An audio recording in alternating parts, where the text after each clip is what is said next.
Les friches industrielles sont une des traces urbaines de la crise qui a touché Firminy à partir des années 70. En 1970, on n'y pense pas à une crise. Par contre, dans la métallurgie, 1970, c'est l'année où CAFL est fondu dans Creusot-Loire. C'est-à-dire, c'est une dimension beaucoup plus importante. Ça va être même une sorte de multinationale de la sidérurgie. On ne crée plus d'emplois, on en supprime. On va avoir tendance à fermer et à liquider celui qui est le moins rentable, celui qui est le plus coûteux pour la production.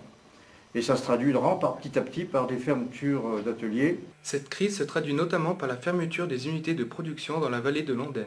Ça a été la chaudronnerie, ça a été le laminoir, ça a été la tréfilerie, ça a été successivement différents ateliers qui ont fermé. Quand un atelier fermait, la solution c'était de le démolir. Ou en attendant de le démolir, ça devenait ce qu'on appelle des friches industrielles, c'est-à-dire des terrains abandonnés par le travail, mais qui n'avaient pas retrouvé un autre usage.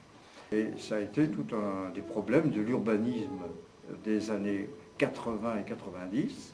Que faire de ces bâtiments ou que faire de ces terrains une fois qu'on avait démoli les bâtiments? Alors je donne un exemple. La grande friche industrielle qui est restée pendant plusieurs années, il y a une dizaine d'années, presque une dizaine d'années, rue d'Orient, c'est resté pendant toutes les années 90, c'est resté une immense friche industrielle sans utilisation.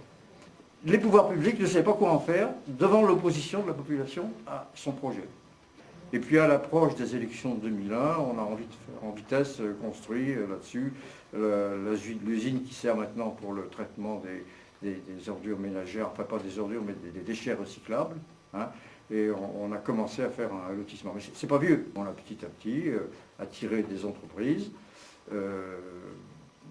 extrêmement variées. Alors c'est pas de l'industrie maintenant. Vous avez du commerce, vous avez de l'entrepôt, vous avez une agence d'assurance, vous avez un garage, vous avez le Lardon qui a occupé le milieu de ce site, le jardinerie.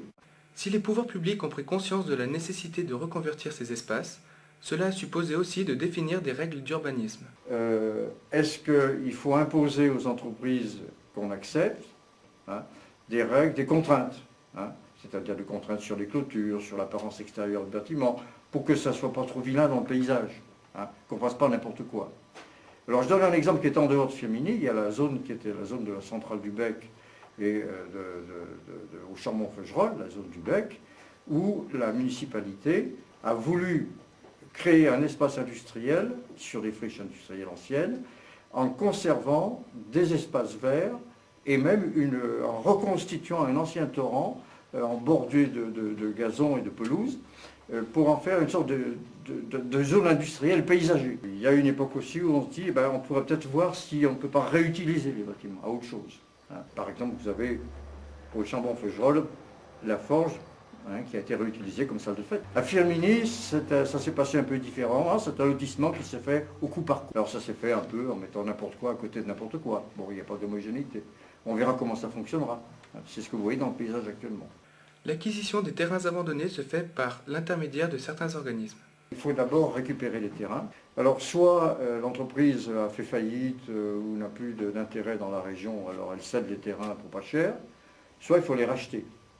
Alors dans le département de la Loire, il y a eu une société d'équipement du département de la Loire, la SEDL, qui avait cette mission de faire les acquisitions foncières et de préparer les reconversions. Il y a un autre organisme qui est plus spécifiquement destiné à la reconversion des zones industrielles, qui est un organisme qui s'appelle EPORA, c'est-à-dire Établissement public de l'Ouest Rhône-Alpes. Établissement public, c'est-à-dire qu'il a la mission d'étudier les emplacements de ces friches industrielles et de faire des propositions de projets pour leur reconversion.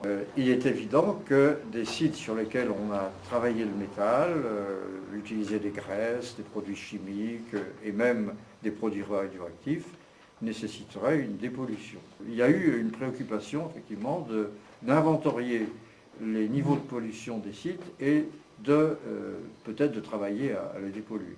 Firminy a subi la crise des années 70. Elle s'est traduite par la fermeture de nombreuses unités de production et la perte de plusieurs emplois industriels. La multiplication des friches dans le paysage urbain a nécessité de la part des pouvoirs publics leur requalification. Il s'agissait de gommer les traces de cette crise, mais aussi de faciliter la diversification des usages possibles sur ces sites.